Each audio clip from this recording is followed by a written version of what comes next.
5 seconds. An honorable member of the Legislative Assembly said, Mr. Speaker, at the outset, I wish to express my great pleasure at the Governor's address being delivered in the month of February, unlike last year. I hope this will be the convention in future because it gives us an opportunity to review not only government activities but what is proposed to be done during the coming year. In an agricultural country like ours, agricultural industry must attract our great attention.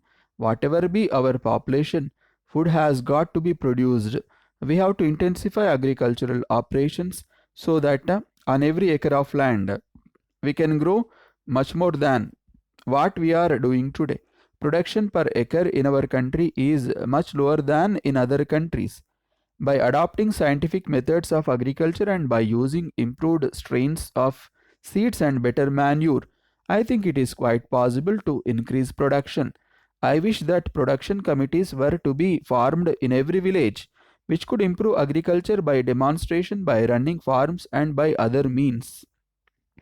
The government should not only give them assistance required but also permit the sale of improved seeds and better manure through these committees. I would like to say a few words on irrigation projects. No new projects are taken up and work on the existing projects is being slowed down due to paucity of funds. I hope that this is not a sound policy.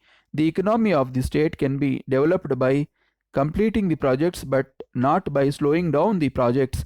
I request the government to complete all the pending irrigation projects as quickly as possible.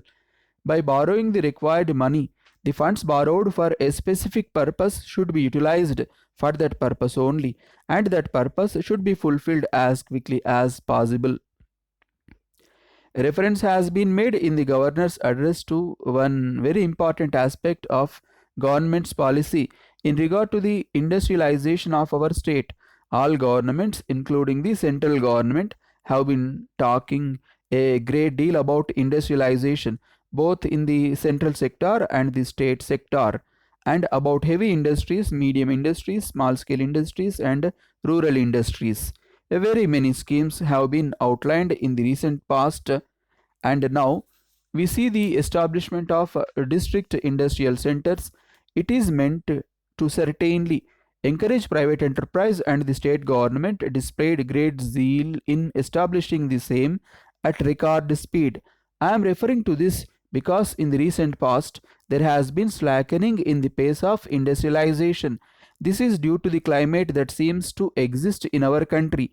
Though the financial institutions are willing to lend to people who are interested in establishing industries, the response from the public has not been forthcoming. This is a dangerous trend which the government has to recognize. The other point to which I would like to refer is the scheme of giving preference in government employment to the children of poor and illiterate parents. In our country, over the past 50 years, we have tried to evolve a system of preference to help the backward communities, the scheduled castes and scheduled tribes, people of various regions and weaker sections. This is praiseworthy because equal opportunity should be given to all.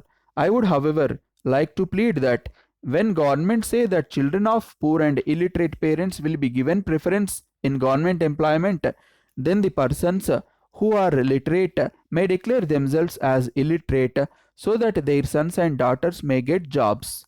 Although the motive is good, it may have the opposite effect, which I do not want to happen.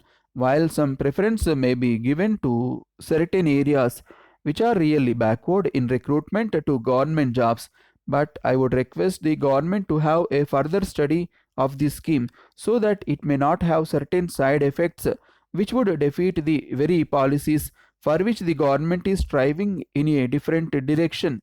I now come to the problem of the handloom industry, which in our state is one of the most important problems confronting us. As long as this problem is not solved, it shall be dragged on the economy of South India.